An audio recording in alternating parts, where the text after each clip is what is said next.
नमस्कार दोस्तों, YouTube के एस्ट्रो लाइव चैनल पे आप सभी का बहुत बहुत स्वागत और अभिनंदन। दोस्तों, आज हम आपके लाभ की चर्चा करने के लिए आए हैं और इसमें हम जो सबसे बड़ा प्रश्न है अभी इन्वेस्टर्स के सामने कि पैसे अगर लगाने हैं तो कहाँ लगाएं, रियल इस्टेट मार्केट कैसा बिहेव करेगा, सोने के दाम किस तरह से रहेंगे और चांदी के दाम किस तरह से रहेंगे, इन चीज़ों की दोस्तों चर्चा करेंगे। पास्ट में भी हमने दोस्तों सोने के दाम पे अपना एपिसोड डाला था और वो हमारा जो प्रिडिक्शन था सोने के दाम अभी गिरेंगे और फिर चढ़ेंगे, वो सारी बातें सत्य सिद्ध हुई हैं। इसी तरह से दोस्तों हमने और भी जैसे कुछ टिप्पणियां की थी, जैसे कि एक टिप्पणी हमारी थी कि महाराष्ट्र सरकार पे संकट की, और हमने यही समय बताया था और देखिए काफ़ी संकट में है महाराष्ट्र की सरकार, आप स्वयं देख सकते हैं। हमने अपने 23-24 मार्च के एपिसोड में कहा था कि ड्रग्स से संबंधित बहुत सारी खबरें और स्कैंडल सामने आएंगे। आप चाहें तो 23 या 24 मार्च का वो एपिसोड है, आप देखिए। उसमें हमने ये स्पष्ट रूप से कहा था, और ये सुशांत सिंह के केस में आप देखिए अल्टीमेटली ये ड्रग्स का जो बहुत बड़ा एक स्कैंडल सामने आया है। और कुछ टिप्पणी हम सुशांत सिंह केस पे भी करेंगे, छोटी सी टिप्पणी। लेकिन आज का हमारा प्रमुख जो फोकस एरिया है दोस्तों, वो रियल एस्टेट का मार्केट और गोल्ड और सिल्वर के प्राइस पे है। तो आइए दोस्तों अपना एपिसोड शुरू करते हैं। और आपने अभी तक अगर हमारा ये चैनल सब्सक्राइब नहीं किया है तो आप ज़रूर सब्सक्राइब कर लीजिए, ताकि आपको अच्छे अच्छे एपिसोड्स, वैरायटी ऑफ एपिसोड्स आपको मिलते रहें। तो दोस्तों रियल इस्टेट का जो मार्केट है उसके बारे में एक विशेष बात आपको बताना चाहूँगा कि रियल इस्टेट भूमि से संबंध रखता है। और जैसा कि हम जानते हैं कि कुंडली में चौथा भाव रियल इस्टेट को सिग्निफाई करता है, तो जो मंडेन एस्ट्रोलॉजी है इसमें भी चौथा भाव रियल इस्टेट मार्केट को रिप्रेजेंट करता है। और भारत की कुंडली अगर हम देखें वृषभ लग्न की, तो चौथा भाव सिंह राशि आती है चौथे भाव में। तो दोस्तों आपको एक मज़े की बात ये बताता हूँ कि 2000 से लेकर के 2012-13 तक, जब तक शनि की जो स्थिति थी सिंह राशि के रिस्पेक्टिवली ऐसे भाव में थी, जैसे कि 9वें 10वें 11वें 12वें भाव, पहले भाव, दूसरे भाव, इन सभी भावों में जब शनि रहे तो रियल एस्टेट के मार्केट में काफ़ी अच्छे गेंस मिले। पास्ट में ईयर ऑन ईयर बेसिस पे 40 से 60% तक के रिटर्न 2012 तक मिले। 2012-13 के बाद दोस्तों अब लगभग 10% का रिटर्न रियल एस्टेट का मार्केट दे रहा है, जो कि बहुत ज़्यादा नहीं है, और म्यूचुअल फंड्स वगैरह उससे ज़्यादा रिटर्न देते हैं। तो अब ये प्रश्न है इन्वेस्टर्स के सामने कि रियल एस्टेट में पैसे लगाना उचित है या नहीं, या जिन्होंने ऑलरेडी लगाया हुआ है तो उनको आगे किस तरह से रिटर्न्स मिलेंगे, कब उसको बेचना, अगर कोई मकान आपने खरीद लिया है तो या इन्वेस्टेड हैं आप, तो कब उसको बेचना उचित होगा। इसके लिए हमारा ये एपिसोड आप ध्यान से देखिए और सुनिए। दोस्तों रियल एस्टेट के मार्केट के संबंध में अलग अलग ग्रहों की जो ग्रह इसको प्रभावित करते हैं उनका गहन विचार हमने किया है, काफ़ी डीप रिसर्च इस विषय में की, और उसकी जो फाइंडिंग है वो हम आपसे शेयर करना चाहते हैं। इसमें दोस्तों प्रमुख रूप से 3 या 4 कहें, 4 ग्रह जो हैं वो महत्व रखते हैं और वो प्रभावित करते हैं रियल एस्टेट के मार्केट को या किसी भी कमोडिटी के मार्केट को। तो सबसे पहला ग्रह जो है दोस्तों गुरु है, दूसरा ग्रह शनि है, तीसरा राहु और चौथा केतु। अब दोस्तों रियल एस्टेट का जो मार्केट है वो मकर राशि उसको गवर्न करती है 12 राशियों में। तो मकर राशि के सापेक्ष अगर हम जब गुरु का ट्रांजिट देखते हैं तो हमने ये पाया कि 15 नवंबर 2020 से 15 नवंबर 2021 इस समय पर गुरु का ट्रांजिट प्राइसेस को प्रमोट करेगा। उसके बाद एक वर्ष के लिए यानी कि 21 से 22 नवंबर में ये प्राइसेस को कम कर सकता है या जो बढ़त है उसमें उसकी दर में कमी आएगी, और उसके बाद पुनः उसकी दर तेज हो जाएगी, यानी कि 22 से लेकर 23 तक। तो ये गुरु का गोचर जो है विशेष रूप से 2020 नवंबर से 2021 नवंबर और 2022 नवंबर से 2023 नवंबर, इस समय दोस्तों इसको प्रमोट कर रहा है। अगर शनि का ट्रांजिट हम देखें दोस्तों, तो शनि भी जब पहले भाव में आते हैं तो प्राइसेस को प्रमोट करते हैं, साथ ही शनि दूसरे भाव में भी प्राइसेस को प्रमोट करते हैं। तो मकर राशि में अभी शनि है और शनि 2025 के मार्च अंत तक मकर राशि और माफ कीजिएगा कुंभ राशि में रहेंगे। तो इसका मतलब है कि 2025 के मार्च तक शनि देव भी रियल एस्टेट के मार्केट को प्रमोट कर रहे हैं, और जो कि सबसे प्रमुख ग्रहों में से एक है। अगर सिंह राशि के सापेक्ष भी हम देखें तो अब 6वें भाव में शनि का गोचर हो गया, और इसके बाद 7वें भाव में जब कुंभ में जाएंगे तो वहाँ से भी हमको ये देख के लगता है कि 2025 मार्च तक शनि जो है वो निश्चित रूप से रियल एस्टेट मार्केट को प्रमोट करेंगे। और शनि सबसे बड़ा ग्रह है दोस्तों, और वो ही एजेंडा सेट करता है। अगर हम एजेंडे की बात करें तो एजेंडा सेट करने वाले प्लैनेट जो हैं मुख्य रूप से शनिदेव हैं, और शनिदेव निश्चित रूप से रियल एस्टेट के मार्केट को आगे बढ़ाने में लगे हुए हैं। 29 सितंबर से वो अपना काम तेजी से शुरू कर देंगे, और 2025 के मार्च अंत तक वो अपने काम में लगे रहेंगे। तो रियल एस्टेट के मार्केट में निश्चित रूप से जो अभी 10% ग्रोथ रेट आ रही है वो काफ़ी बढ़ी हुई आने वाले समय में हमको देखने को मिलेगी।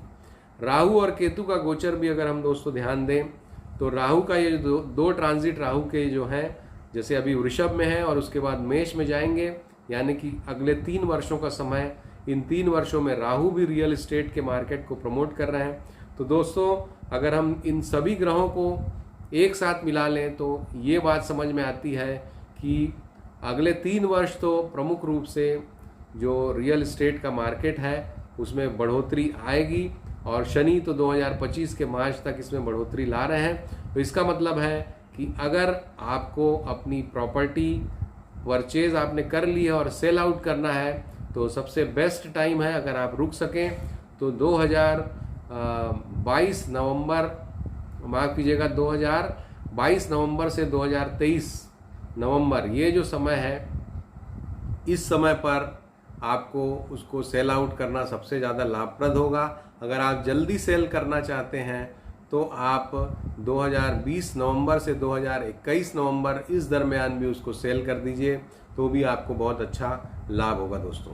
तो ये बात थी रियल स्टेट मार्केट की दोस्तों, और मैंने आपको बताया कि कब सेल करना ठीक है, या अगर आपने परचेज़ नहीं किया है और अगर आप इन्वेस्टमेंट के पर्पज़ से परचेज़ करना चाहते हैं तो आप परचेज़ करके और 2-3 वर्षों के बाद जो पीरियड मैंने आपको बताया 2022 नवंबर से 2023 नवंबर, इस दरमियान आप उसको सेल आउट कर सकते हैं। तो दोस्तों ये थी प्रमुख बात। अब इसके बाद सोने का जो दाम है उसकी बात करते हैं। सोने के दाम में जैसा कि मैंने बताया था कि बढ़ोतरी होगी, क्योंकि सोने के भाव को सेट करने में, डिसाइड करने में गुरु, सूर्य और साथ ही मंगल, ये तीनों ग्रह जो है बहुत ही इम्पॉर्टेंट रोल प्ले करते हैं दोस्तों। तो अगर आप अभी खरीदने की सोच रहे हैं तो मेरा ये सोचना है कि सूर्य देव 15 नवंबर से, माफ़ कीजिएगा 15 अक्टूबर से 15 नवंबर इस दरमियान सूर्य जो है वो तुला राशि में चले जाएंगे, और तुला राशि में वो नीच के हो जाएंगे, यानी कि खराब हो जाएगा उनका जो गोचर है। तो आपको बेस्ट ये रहेगा कि आप 15 अक्टूबर के पहले अगर सोने में इन्वेस्टमेंट करते हैं, बल्कि 10 अक्टूबर के आसपास, तो आपको काफ़ी नीचे के प्राइसेस मिल सकते हैं। क्योंकि मेरा ऐसा सोचना है कि 15 अक्टूबर से 15 नवंबर इस दरमियान भी सोने के भाव में बढ़ोतरी होगी, क्योंकि सूर्य जो है वो कष्टप्रद स्थिति में रहेंगे, जिससे सोने के दाम बढ़ सकते हैं उस दरमियान। और फिर 15 नवंबर के बाद गुरु नीच के हो जाएंगे, तो फिर वो सोने के दाम की बढ़ोतरी को जारी रखेंगे। तो इस प्रकार दोस्तों मेरा ऐसा सोचना है कि सर्वश्रेष्ठ समय ज्योतिष के आधार पर 15 अक्टूबर के 3-4-5 दिन पहले यानी कि 10 अक्टूबर के आसपास है, उस समय लेने पे काफ़ी अच्छे प्राइस पे आपको सोने के दाम मिल सकते हैं। और ये टोटली हमारा ज्योतिषी आकलन है। और चांदी का जो, जहाँ तक चांदी के दामों की बात है दोस्तों, तो चांदी के दाम भी सोने के दाम के हिसाब से काफ़ी हद तक वो भी चलते हैं, ऐसा देखा गया है। और चूँकि सोने के दाम, जैसा मैंने बताया था पहले के भी अपने एपिसोड्स में, कि 15 नवंबर 2021 तक ये काफ़ी ज़्यादा बढ़ेगा और 65,000 को भी टच कर सकता है। तो इस दरमियान चांदी के दाम भी बढ़ेंगे। तो जो मेटल्स हैं उसमें इन्वेस्टमेंट के लिए सही समय है और आगे हमें उम्मीद है ज्योतिषी आधार पर कि आगे अच्छे रिटर्न्स आपको मिल सकते हैं। इसके साथ ही अगली बात जो मैं करना चाहता हूं कि जो इकोनॉमी है ओवरऑल हमारे देश की, तो जैसा कि मैंने बताया 15 नवंबर से गुरु नीच के हो रहे हैं। और दोस्तों, गुरु जब नीच के होते हैं तो गुरु चूँकि बैंकिंग सेक्टर को भी रिप्रेजेंट करते हैं, गुरु टोटल इकोनॉमी को रिप्रेजेंट करते हैं, और गुरु कमज़ोर रहेंगे तो इकोनॉमी में डोलड्रम्स बने रह सकते हैं और इकोनॉमी को जो है प्रभावित हो सकती है 15 नवंबर 2021 तक। तो इन बातों का भी आप अपने इन्वेस्टमेंट्स में ध्यान रखें। जैसा मैंने पहले ही बताया था, कैश अपने पास रखें ताकि आड़े वक्त पे आपको काम आए। तो दोस्तों, ये थी आपके फ़ायदे की बात रियल एस्टेट पे और सोने पे। जहाँ तक सुशांत सिंह के केस की बात है दोस्तों, जैसा मैंने बोला कि मैं उस पर छोटी सी टिप्पणी करना चाहूँगा। तो दोस्तों, मेरा ये मानना है कि जब मीन राशि में मंगल का ट्रांजिट हुआ था, उस समय पर सुशांत सिंह जो उनकी हत्या हुई या उनकी डेथ हुई, उसी समय हुई थी जब मंगल का ट्रांजिट हुआ और सूर्य दोनों का ट्रांजिट हुआ था। और उसी आधार पे मैंने अपना एक प्रिडिक्शन भी किया था कि ये ज़्यादा चांसेस हैं कि ये हत्या है, और ये भी कहा था कि डिप्रेशन की तकलीफ भी उनको रही होगी। तो ये दोनों ही बातें थी, लेकिन शक हत्या पर ज़्यादा होता है, और क्योंकि ग्रह उस तरह से बता रहे हैं।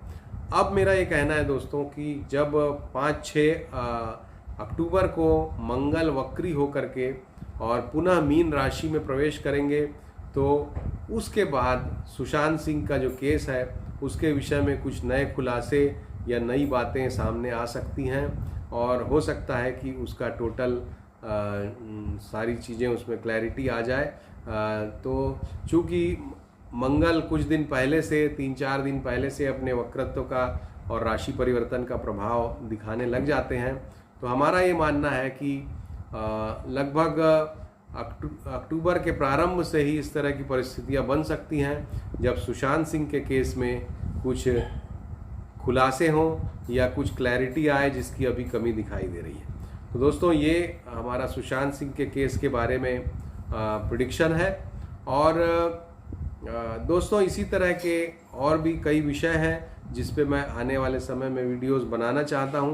तो आपसे अनुरोध है कि अगर आपके मन में कुछ इस तरह के विषय हों जो कि गंभीर लगते हैं आपको, और आपको लगता है कि हम ज्योतिष के आधार पर उनकी विवेचना करें, तो आप ज़रूर कमेंट सेक्शन पे लिखिए, और ताकि हम उस पर एपिसोड्स बनाएं और आपको भी पसंद आए। तो दोस्तों, आज के लिए इतना ही, और अगले एपिसोड में शनि जो मार्गी होने वाले हैं 29 सितंबर से, वो लेके मैं बहुत जल्दी ही आपके बीच फिर से उपस्थित होऊंगा। तब तक के लिए नमस्कार, धन्यवाद।